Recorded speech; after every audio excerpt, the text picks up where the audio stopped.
Hi Legend waa anigu Ali Kamil welcome back markale waxaynu dul istaagi doonaa film cusub oo action ah oo soo baxay 2000 ciwaankiisuna yahay Romeo Master Die oo looga jeedo Romeo waa in la qaarijiyaa jawi degan igula daawo Simboy wuxuu ku sugayaa qof ku sugan goob lagu caweeyo oo ku taala xaafad ay u badan yihiin dadka madowga oo waqti fiican ku qaadanaya naadiga oo ka qasneen ilaa koox kamid ah madowga gaangiska ayaa ka xanaaqay oo ay isku dayeen inay la dagaalamaan isaga oo gacanta midig ay aabihiisa Kai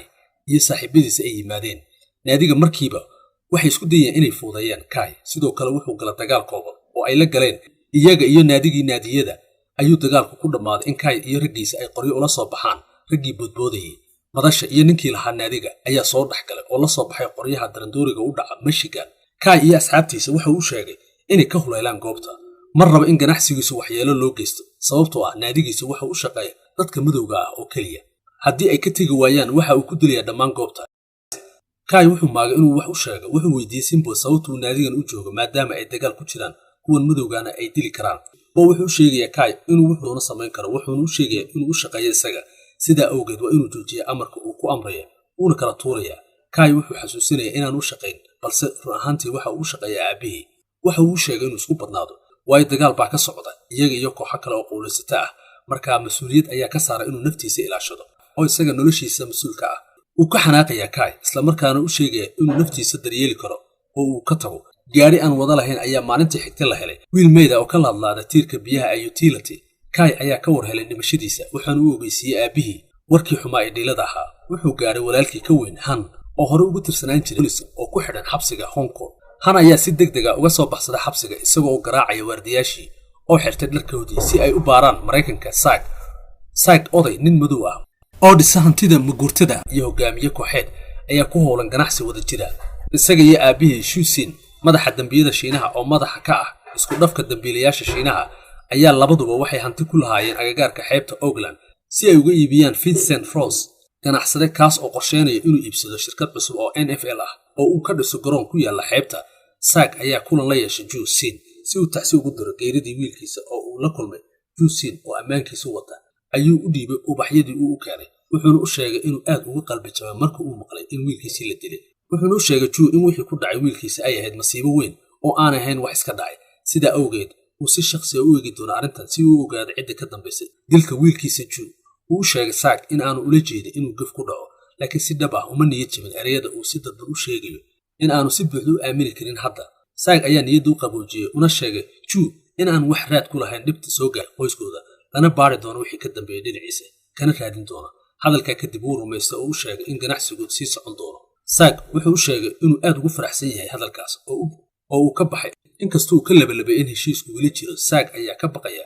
argudashada wuxuuna u sheegay taliyaha sare Mark si uu faahfaahin uga bixiyo labada caruur ay u dhalay Mark ayaa u sheegay inaan waxba ka warwarin waayo arrinkaasi hore ayuu ugu tashaday Trish inantu uu dhalay Saag oo ka shaqeysay dukaanka rikoodhada ayaa saaxiibadeeda kula wada jira dukaanka oo haysiyo qobka ciyaar ka dhageysanayaan shaqadii ka bacdi waxay aaday gurigii oo Morris waardiyihii Mark u tagay iyo Saag ayaa damcay inuu la shukaansado oo u soo bandhigay inay gurigeedu u raacdo balse ma aysan dhicin si uu xasuusiyay inuu aabaheed u shaqeeyo oo Mark uu xilsaaray inuu xanaaneeyo Trish marka hore way khilaafaysaa balse wuxuu dib u xasuusiyay amarkii aabaheed markaasay ogolaatay waxayna soo fadhiisatay kursiga dambe ee gaarigiisa waxay istaagayaan dukaan si ay uga soo iibsato muusig dhanka kale Han Xin ayaa yimid Mareykanka wuxuuna aadayaa dukaanka qalabka wax lagu iibiyo ay u dhow dukaanka Trish wax ka iibsanayso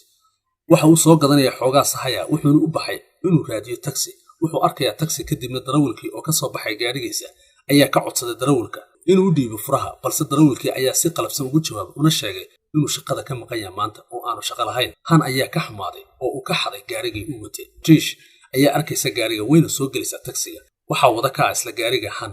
uu sili ku xidhay oo uu damcay inuu xado Trish waxay u sheegaysaa Han inuu meesha ka kaxeeyo si degdeg ahna Han wuxuu u sheegayaa si la mid ah wuxuu darawalku u sheegay inuusan maanta shaqo lahayn jawaabtaasi kuma qancayso waxay u soo taagaysaa $50 baabuurka kadib markii uu si xun ugu guuldareystay isku dagii uu doonayay inuu kula shukaansado gabadh kulo oo dukaan ku jirta Morris ayaa ogaaday in Trish ay maqan tahay sidaa darteed uu ka cararay dukaankii isagoo qaylinaya oo raadinaya Trish ayaa u sheegaysa inuu ka fogaado Morris Han wuu aqbalay oo ka caawiyay arrintii intii ay jidka ku sii jireen labadooda way isbarteen wayna is shukaansadeen laakiin kadib joogisteedii Trish ayaa yimid si uu u dhago halkay rabtay Han ayaa dib u soo celiyay lacagtii oo u sheegay inuusan rabin maahan taksiile balse taksigu inuu soo xaday laakiin dhib kuma hayso waayo Han ayaa si qurux badan ula dhaqmaya. Han ayaa dukaankeedii soo agdhigaya. Saaxiibteedna waxay u sheegtay in walaalka Colin uu sugayo.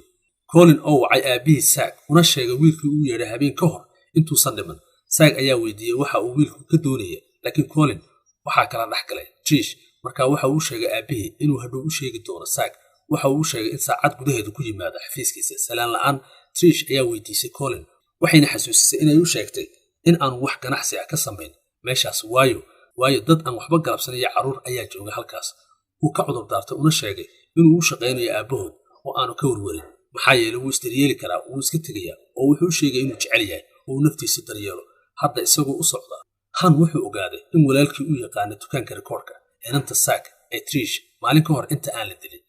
Trish ayaa go'aamisay in Paul dhab ahaantii wacday walaalkeed Colin oo ku sugnaa aaska walaalkii. Han ayaa ka hor yimid aabihii, ay kala tageen isaga oo ku eedeeyay inuu ku guuldareysto inuu oofiyo ballanqaadkiisa ahaa